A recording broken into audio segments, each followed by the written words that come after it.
أعوذ بالله من الشيطان الرجيم. بسم الله الرحمن الرحيم. قال الله هذا يوم ينفع الصادقين صدقهم لهم جنات تجري من تحتها الأنهار خالدين فيها أبدا رضي الله عنهم ورضوا عنه ذلك الفوز العظيم. لله ملك السماوات والأرض وما فيهن وهو على كل شيء قدیر. اللہ تعالیٰ فرماتے ہیں کہ یہ وہ دن ہے جس دن سچے لوگوں کو ان کی سچائی نفع پہنچائے گی. یعنی دنیا میں بہت سارے لوگ سچ بولنے کے باوجود یا سچ بولنے کی وجہ سے اپنے مقدمے ہار جاتے ہیں اور بہت سی جگہوں پر ان کو نقصان اٹھانا پڑتا ہے. جھوٹے لوگ جیت جاتے ہیں. جھوٹے لوگ جو ہیں وہ اپنی غلط بات کو بھی جو ہے وہ صحیح کر کے ثابت کر دیتے ہیں. دنیا میں ایسے بہت سارے مواقع ہوتے ہیں. جھوٹ بول کر کبھی آدمی جو ہے کسی کا مال بھی ہڑپ کر لیتا ہے, دنیا میں کسی کی جائیداد بھی جو ہے اپنے قبضے میں کر لیتا ہے, اور کبھی جو ہے بہت ساری جو ہے دنیا میں یعنی معاملات جو ہیں وہ جھوٹ کی بنیاد پر بھی آدمی جیت جاتا ہے. جھوٹی جو ہے گواہ پیش کر دیتا ہے, جھوٹے کاغذات بنا لیتا ہے. لیکن بہت ساری باتوں میں دنیا میں ایسا مسئلہ یعنی ہوتا ہے کہ جہاں پر آدمی جو ہے سچ بولنے کی وجہ سے بیچارہ جو ہے اپنا مسئلہ ہار جاتا ہے. لیکن قیامت کا دن ایسا ہوگا کہ جس دن ہر سچے کو جو ہے اس کے سچ کا فائدہ نظر آئے گا.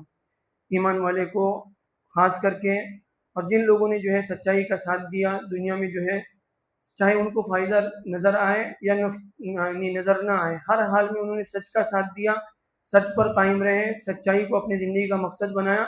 ایسے لوگ جو ہے قیامت کے دن ان کو ان کی سچائی کا پورا فائدہ ملے گا. فَمَن يَعْمَلْ مِثْقَالَ ذَرَّةٍ خَيْرًا يَرَهُ وَمَن يَعْمَلْ مِثْقَالَ ذَرَّةٍ شَرًّا يَرَهُ. یہ وہ دن ہوگا جس دن جو ہے ہر نیکی دکھائی جائے گی, ہر برائی جو ہے سامنے لائی جائے گی. لہذا انسان جو ہے دنیا میں کبھی یعنی حالات سے گھبرا کر جو ہے آدمی اپنے ایمان سے, اپنے دین سے اور سچائی کے سلسلے میں ذرا برابر سمجھوتا نہ کرے. یہاں ملے نہ ملے لیکن اللہ کے یہاں ضرور ملے گا. اور پھر وہ دن ایسا ہوگا کہ جس دن جھوٹ کی بنیاد پر کوئی مقدمہ آدمی نہیں جیت پائے گا. تو یہ یعنی جس سیاق میں بتایا گیا حضرت عیسیٰ علیہ السلام کے بارے میں جو ہے لوگوں نے الزام لگایا, ان کی طرف غلط باتیں منسوخ کی, وہ بھی سامنے لائی جائے گی. لوگوں نے اللہ کو بھی نہیں چھوڑا, اللہ پر بھی جھوٹے الزامات لگائے, الٹے سیدھے کام کیے اور کہا کہ ہمارے جو ہے ہمیں اللہ نے جو ہے یہ باتیں بتائی, ہمیں دین میں بتایا گیا. اللہ کی طرف جو ہے لوگوں نے غلط باتیں منسوخ کی. تو یہ سارے جو ہے جھوٹ کل قیامت کے دن سامنے لائے جائیں گے. یعنی دودھ کا دودھ اور پانی کا پانی ہوگا. لہذا انسان اس دن کو یاد رکھے, یہ قیامت کا دن ہوگا, حساب کتاب کا دن ہوگا. اس دن کیا ہوگا, سچوں کو ان کی سچائی کا فائدہ نظر آئے گا. لہم جنات تجری من تحتها الانہار, اور سچوں کے لیے اللہ کی طرف سے جو ہے وعدے ہیں. کیسے؟ ایسی باغات کے جس کے نیچے سے نہریں بہتی ہیں.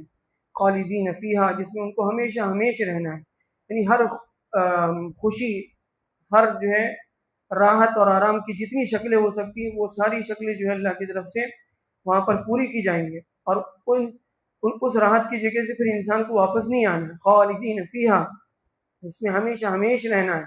رضی اللہ عنہم ورضوا عنہ, اور پھر اللہ کی طرف سے ساری نعمتوں کے ساتھ مادی اور جو ہے نفسیاتی, روحانی, ہر طرح کی نعمت ملنے کے بعد سب سے بڑی نعمت اللہ کی طرف سے یہ ہوگی کہ اللہ کی طرف سے رضا کا اعلان کر دیا جائے گا, رضا کا پروانہ ملے گا کہ آج تم سے اللہ راضی ہو گیا.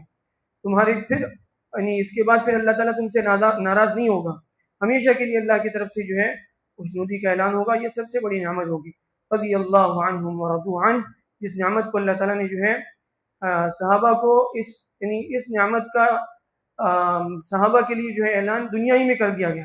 لیکن اس کے باوجود انہوں نے جو ہے اپنی زندگی میں کسی عمل کے سلسلے میں جو ہے کوئی سستی ہو, کوتاہی ہو, یا پھر جو ہے کاہلی ہو. نہیں, ہمیں تو سب کچھ مل گیا, ہم کو اللہ کے نبی صلی اللہ علیہ وسلم نے جنت کی بشارتیں سنا دی, تو پھر جو ہے سارے اعمال چھوڑ دیا، ایسا کبھی نہیں ہوا، بلکہ اور زیادہ انہوں نے جو ہے اپنے اعمال کے اعتبار سے ہو، ایمان کے اعتبار سے ہو، اللہ کے خوف کے اعتبار سے ہو، اور زیادہ آگے بڑھتے چلے گئے۔ تو یہ اعلان اللہ کی طرف سے ہے کہ جو لوگ سچائی کا ساتھ دیں گے ان کو اللہ کی طرف سے خوشنودی کی بشارت سنائی جائے گی۔ پھر اس کے بعد ذالک الفوز العظیم، یہ سب سے بڑی کامیابی ہوگی۔ اور دنیا کی جو کامیابی جس کو انسان کامیابی سمجھتا ہے وہ سب وقتی کامیابیاں ہیں، اور بہت ساری کامیابیاں وہ ہے جس کو انسان کامیابی سمجھتا ہے لیکن وہ کامیابی نہیں ہے، کامیابی کا دھوکہ ہے۔ للہ ملک السماوات والارض، جو کچھ آسمانوں میں ہے اور جو کچھ زمین میں ہے سب اللہ کی ملکیت ہے، سب کچھ اللہ کا ہے۔ وما فیہن، اور ان دونوں کے بیچ میں جو کچھ بھی ہے، آسمان میں جو کچھ ہے، زمین میں جو کچھ ہے، اور آسمان اور زمین کے بیچ میں پوری کائنات، اس میں نظر آنے والی ہو نظر نہ آنے والی ہو، یہ سب کا سب اللہ کا ہے۔ وَهُوَ عَلَى كُلِّ شَيْءٍ قدیر، اللہ تعالیٰ ہر چیز پر قادر ہے۔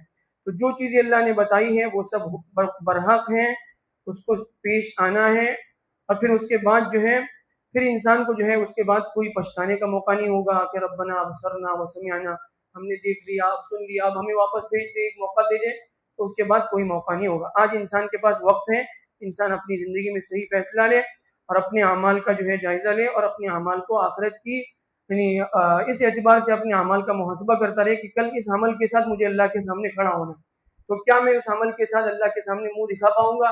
کہ اللہ تعالیٰ مجھ پر ترس کھائیں گے یا نہیں؟